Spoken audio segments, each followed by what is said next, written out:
और सीधे आपको ले चलते हैं देहरादून, जहां पर मुख्यमंत्री पुष्कर सिंह धामी कर रहे हैं प्रेस कॉन्फ्रेंस। क्या कुछ कह रहे हैं सुन लेते हैं। एक जनपद दो उत्पाद योजना चलाकर प्रदेश को हर क्षेत्र में अग्रणी बनाने के दिशा में हम काम कर रहे हैं। एक राष्ट्र एक चुनाव को लागू करने की भी इसमें गारंटी दी गई है, जिसके कारण से आप सभी जानते हैं कि बार बार चुनाव होने के कारण से अनेक बार आचार संहिताएं लगती हैं, अनेक बार उसमें काफ़ी साधन लगते हैं, धन लगता है, उस सब की समय की बर्बादी होती है। बार बार आचार संहिता लगने से काम बाधित होते हैं, तो निश्चित रूप से इससे भी विकास को गति मिलेगी। सीएए के तहत लोगों को नागरिकता प्रदान की जाएगी। इस संकल्प पत्र में संकल्प लिया गया है, जो पहले ही देश के अंदर ये एक्ट लागू हो चुका है, और इसके लागू होने से मैं कल उधम सिंह नगर जनपद और पीलीभीत जनपदों में, दो जनपदों में गया था और वहाँ मैंने वैसे ही जानकारी की थी। तो जानकारी करने पर एक बात सामने आई, पीलीभीत जनपद में जहाँ मैंने कल 3 सभाओं में भाग लिया था, वहाँ अभी बंगाल से आए हुए जो 1971 में जब विभाजन हुआ था, बांग्लादेश बना था, तो 55,000 लोग अभी वहाँ पर सदस्य हैं, मतलब बंगाली समाज के जो वोट करते हैं। इसके बाद इसकी संख्या 1,10,000 हो जाएगी। इसी प्रकार से हमारे उत्तराखंड के अंदर उधम सिंह नगर में खटीमा, सितारगंज, नानकमता, दिनेशपुर, रुद्रपुर, किच्छा, इस पूरे क्षेत्र में बड़ी संख्या में बंगाल से आए हुए विस्थापित भाई निवास करते हैं। उन सबको भी बहुत बड़ा लाभ इस कानून के लागू होने से मिल जाएगा। और जो अल्पसंख्यक पाकिस्तान, बांग्लादेश और अफगानिस्तान से पीड़ित होकर भारत आए हैं, उन सबको भारत की सुविधाएं मिल पाएंगी, सम्मान से जीने का अधिकार मिल पाएगा। पर्यटन के क्षेत्र में पहाड़ी क्षेत्रों को विकास को गति देने के लिए भी कई योजनाएं इसमें सम्मिलित की गई हैं। निश्चित रूप से इस संकल्प पत्र में पहाड़ी क्षेत्र के विकास को लेकर महत्वपूर्ण योजनाएं प्रस्तावित हैं, और हमारे प्रधानमंत्री जी की प्राथमिकताओं में हमेशा उत्तराखंड जैसे जितने भी पहाड़ी राज्य हैं, उनका विकास उनकी प्राथमिकताओं में रहा है।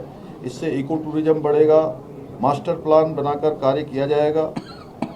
साथ में कनेक्टिविटी पर भी इसमें जोर दिया गया है। पर्यटन के लिए जो थीमेटिक सर्किट का विकास किया जाना भी प्रस्तावित है, जिससे हमारे सीमांत के जो क्षेत्र हैं, उन सीमांत क्षेत्रों में संस्कृति और जीवन शैली का अनुभव भी होगा।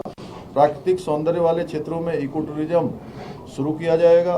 पहाड़ी राज्यों में एडवेंचर टूरिज्म को बढ़ावा दिया जाएगा। और काशी विश्वनाथ कॉरिडोर जो बना है, दिव्य काशी और भव्य काशी बनकर तैयार हो गई है माननीय प्रधानमंत्री जी के नेतृत्व में, उसी प्रकार से अन्य धार्मिक कॉरिडोर भी बनाए जाएंगे। इसकी हमने उत्तराखंड में पहले ही हम इस संकल्प के साथ अपने को आगे बढ़ाएंगे, जहां हम हरिद्वार और ऋषिकेश में गंगा कॉरिडोर बनाएंगे, और यमुना जी पर कालसी के पास हरिपुर घाट का नवनिर्माण का काम भी हमने शुरू कर दिया है। और माँ पूर्णागिरी के धाम टनकपुर में शारदा कॉरिडोर हमारे संकल्प को आगे बढ़ाएगा। इस संकल्प के साथ हम उसको भी आगे बढ़ाएंगे। संकल्प पत्र में मेड इन इंडिया जैसे कार्यक्रमों पर भी प्रोत्साहन पर जोर दिया गया है, और हमें खुशी है कि आदरणीय प्रधानमंत्री जी ने जब इन्वेस्टर ग्लोबल समिट में देहरादून में उन्होंने यहीं पर हम सब के बीच में कहा था कि बेडिंग डेस्टिनेशन और बेडिंग के लिए सबसे अच्छा स्थान कहीं है तो वो देवभूमि उत्तराखंड है, हमारा है। और बहनों भाइयों, मोदी जी ने और देश के गृह मंत्री अमित शाह जी ने डॉक्टर श्यामा प्रसाद मुखर्जी के सपने को साकार किया। कश्मीर में धारा 370 समाप्त करके आतंकवाद की ताबूत पर अंतिम कील ठोकने का काम भी किया। बहनों भाइयों, याद रखना, एक सुरक्षित माहौल में ही हम विकास की और सुशासन की परिकल्पना को आगे बढ़ा सकते हैं।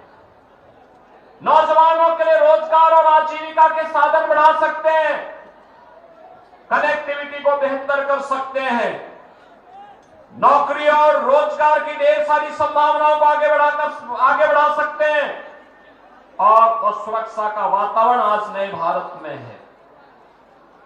आज देश के अंदर विकास के बड़े बड़े कार्य हो रहे हैं, हाईवे बन रहे हैं, रेलवे की बेहतर कनेक्टिविटी बनी है, एयरपोर्ट बन रहे हैं, आईआईटी बन रही है, आईआईएम बन रहे हैं, एम्स बन रहे हैं, one district one medical college बन रहे हैं, वर्ल्ड क्लास यूनिवर्सिटीज का निर्माण हो रहा है, हर घर नल की योजना साकार हो रही है और गरीब कल्याणकारी योजनाओं की तो कोई सानी ही नहीं।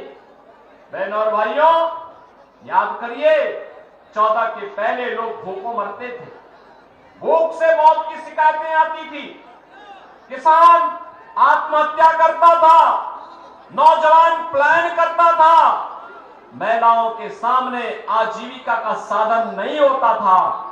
2014 के बाद आपने बदलते हुए भारत को देखा है।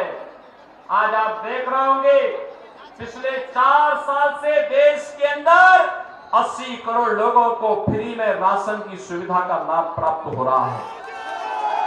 60 करोड़ लोगों को 5 लाख रुपए की आयुष्मान भारत की स्वास्थ्य बीमा का कवर मिला है।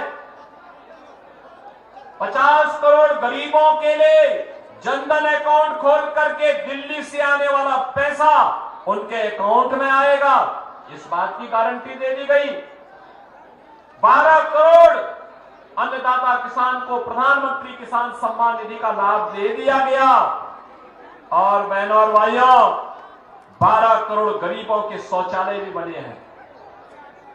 10 करोड़ गरीब महिलाओं को उज्ज्वला योजना के कनेक्शन भी मिले हैं। 4 करोड़ गरीबों के मकान मिले हैं। और कल के संकल्प पत्र में भारतीय जनता पार्टी ने कहा है कि अभी 10 वर्ष में 4 करोड़ गरीबों के मकान बने हैं, अगले 3 वर्ष में, अगले 5 वर्ष में 3 करोड़ और लोगों के मकान बनाएंगे। बहनों और भाइयों, ईश्वर लालू जी को स्वस्थ करे, वह आबादी बढ़ाए और भाजपा आवास बनाने का काम करेगी। आवास बनाने का काम भाजपा करेगी। 3 करोड़ गरीबों को फिर से आवास मिलेगा। बहनों और भाइयों, 2.5 करोड़ गरीबों को घर में बिजली के फ्री में कनेक्शन। डिजिटल इंडिया का सपना साकार हो रहा है। एक तरफ मोदी जी भारत को डिजिटल युग में ले जा रहे हैं और दूसरी तरफ आरजेडी और उनके लोग आपको लालटेन युग की ओर पीछे धकेल रहे हैं। बहनों और भाइयों, यही कहने के लिए हम लोग आपके पास आए हैं। मैं आपसे पूछना चाहता हूं, ये जो कार्य मैंने गिनाए हैं, क्या ये आरजेडी और कांग्रेस कर पाती क्या? और मैं आपसे पूछना चाहता हूं, मैं तो यूपी से आया हूं ना, अयोध्या में रामलला का भव्य मंदिर का निर्माण कार्य क्या ये लोग कर पाते क्या? कर पाते? अयोध्या में रामलला का भव्य मंदिर बनने पे कैसा लगा आपको? अच्छा लगा ना? तो आपको खुश होना ही था, क्योंकि मैं देख रहा था रामलला विराजमान हो रहे थे अयोध्या में, उत्सव उमंग था बिहार में। और सबसे पहला उपहार रामलला मंदिर के लिए बिहार से ही अयोध्या धाम पहुंचा था। इसके लिए बिहार वासियों का अभिनंदन। और इसलिए बहनों और भाइयों, आज मैं आपसे कहने के लिए आया हूं, एक तरफ नौजवान के लिए आजीविका है, पीएम स्टार्टअप की योजना, पीएम स्टैंड अप की योजना, प्रधानमंत्री मुद्रा योजना, और इस बार को संकल्प पत्र में एक बात और कह दी गई, अब तक 10 लाख रुपए तक का नौजवानों को ब्याज फ्री लोन मिलता था, अब इसकी राशि को बढ़ाकर के 20 लाख कर देंगे। बहनों भाइयों, आरजेडी रंगदारी वसूली से फुर्सत हो तब ना, आज रंग बीजेपी और एनडीए की सरकार में रंगदारी नहीं, स्ट्रीट वेंडर को पीएम स्वनिधि योजना का लाभ मिल रहा है। और पीएम स्वनिधि का दायरा बढ़ा करके गांव के ठेला खोमचा रेड़ी लगाने वाले लोगों को, पटरी व्यवसायियों को भी इसका लाभ प्राप्त होगा। कल के संकल्प पत्र में भारतीय जनता पार्टी ने घोषणा कर दी है। बहनों और भाइयों, आरजेडी हो या उनके सहयोगी दल, ये तमंचा लहराने वाले लोग हैं, इनको टैबलेट से क्या मतलब, इसलिए डिजिटल इंडिया का विरोध करते हैं। और बहनों और भाइयों, भारतीय जनता पार्टी और सहयोगी दल आपको डिजिटल इंडिया में ले जा करके आत्मनिर्भर भारत और विकसित भारत की परिकल्पना को साकार बनाने के एक सारथी के रूप में आगे बढ़ाना चाहते हैं। और इसीलिए हम लोग आए हैं आपसे कहने के लिए, हमें प्रधानमंत्री मोदी जी के विजन के अनुरूप विकसित भारत की संकल्पना को साकार करने के लिए आगे बढ़ना है। बहनों और भाइयों, इसे साकार करने के लिए जहां भी भारतीय जनता पार्टी की सरकारें हैं, प्राणपण से काम कर रही हैं। आपने देखा होगा उत्तर प्रदेश में 7 वर्ष में दंगा नहीं हुआ, वहां कोई दंगा नहीं, कोई कर्फ्यू नहीं। विवेक जी तो विधानसभा चुनाव में, जब मैं विधानसभा का चुनाव लड़ रहा था 2022 में, ये कई महीने तक, लगभग 6 महीने 1 साल तक इन्होंने उत्तर प्रदेश में कैंप किया था और वहां पे भारतीय जनता पार्टी के कार्यकर्ताओं का सहयोग करते हुए उनका मार्गदर्शन कर रहे थे। बहनों और भाइयों, तिनका भी नहीं हिलता। हमने केवल अयोध्या में रामलला कोई विराजमान नहीं किया है, वहां की माफिया और अपराधियों को राम नाम सत्य है की यात्रा में भेजने का काम किया। आप देखते होंगे ना, कुछ जेल चले गए, कुछ जहन्नुम चले गए और कुछ लोगों की यात्रा स्वतः ही आगे बढ़ गई है।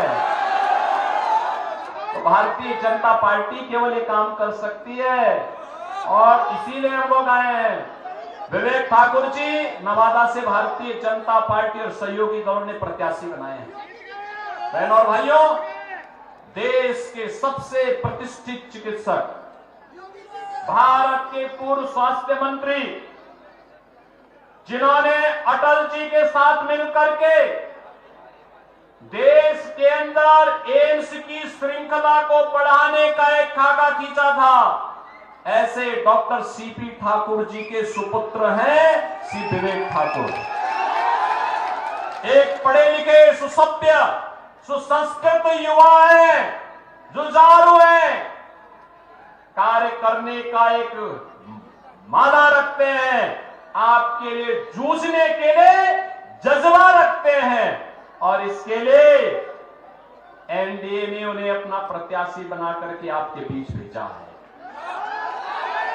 बहनों और भाइयों, चुनाव के दौरान ये उम्मीद करना कि प्रत्याशी घर घर जाए, गांव गांव जाए, ये मुझे लगता है कुछ ज्यादती हो जाएगी। चुनाव के बाद तो 5 साल आपके पास समय है, पूरे देश के अंदर एक ही आवाज है और वह है फिर एक बार। देखो, मैं कल ही उत्तराखंड था, उसके 2 दिन पहले मैं महाराष्ट्र में था, उसके 1 दिन पहले मैं जम्मू कश्मीर में था, उसके 3 दिन पहले मैं राजस्थान में था। और बहनों और भाइयों, सब और यही आवाज है, फिर एक बार मोदी सरकार, अब की बार 400 पार। क्या है इस बार? उधर सड़क वाले भी बोल दें थोड़ा, भैया आपकी आवाज कम से कम, अरे यूपी तक और अयोध्या तक तो पहुंचा दीजिए, अयोध्या का चुनाव बाद में होना है और बिहार की आवाज तो अयोध्या जरूरी पहुंचनी चाहिए। ये सीतामढ़ी की आवाज है और अयोध्या तक जरूर पहुंचनी चाहिए। और इसलिए बहनों भाइयों, इसीलिए आज मैं आपके पास आया हूं, एक सुयोग्य पिता की सुयोग्य संतान, जिन्होंने डॉक्टर सीपी ठाकुर जी को पद्म पुरस्कार प्राप्त हुआ था, क्योंकि एक बीमारी काला जार की समस्या का उन्होंने निदान निकाल करके बिहार वासियों को इस महामारी से बचाव करने का बहनों और भाइयों, उनकी योग्यता और क्षमता पर किसी को संदेह नहीं हो सकता। और योग्य पिता के योग्य पुत्र आपके पास भारतीय जनता पार्टी के कार्यकर्ता के रूप में आपकी सेवा करने के लिए आए हैं। और बहनों और भाइयों, इसीलिए हम आपसे अपील करने के लिए मैं भी आया हूं। मुझे आज दूसरे राज्य में जाना था, लेकिन जब मुझे बताया गया कि नहीं पहले ही चरण में विवेक ठाकुर का चुनाव है, तो मैंने कहा मैं जरूर जाऊंगा। और बहनों भाइयों, आज नवादा की इस पावन धरा को, माता सीता की इस पावन धरा को यहां पर नमन करने के लिए, आपके साथ संवाद बनाने के लिए मैं आज यहां पर आपके बीच आया हूं। आप मुझे बताओ, आप भी बिहार के अंदर यही चाहते हैं ना कि जो यूपी के अंदर हुआ है, और ये तो बीजेपी और एनडीए ही करेगा, यही करेगा। और इसी के लिए एनडीए के सभी प्रत्याशी विजयी बनने चाहिए। सहमत हैं? सभी लोग सहमत हैं? सभी लोग सहमत हैं? घर घर मोदी जी का प्रतिनिधि बन करके और विवेक ठाकुर बन करके घर घर जाएंगे। बहनों और भाइयों, यहाँ गर्मी हो रही है, और गर्मी हो सकता है 19 अप्रैल को और गर्मी हो, लेकिन उसकी परवाह नहीं करनी है। ठीक है ना? याद रखना, ये गर्मी अभी जितनी पड़े, लेकिन तय करिए, कमल खिलाइए और राजनीति के प्राधिकरण करने वालों की गर्मी निकाल दीजिए। सहमत है ना? सभी लोग सहमत हैं?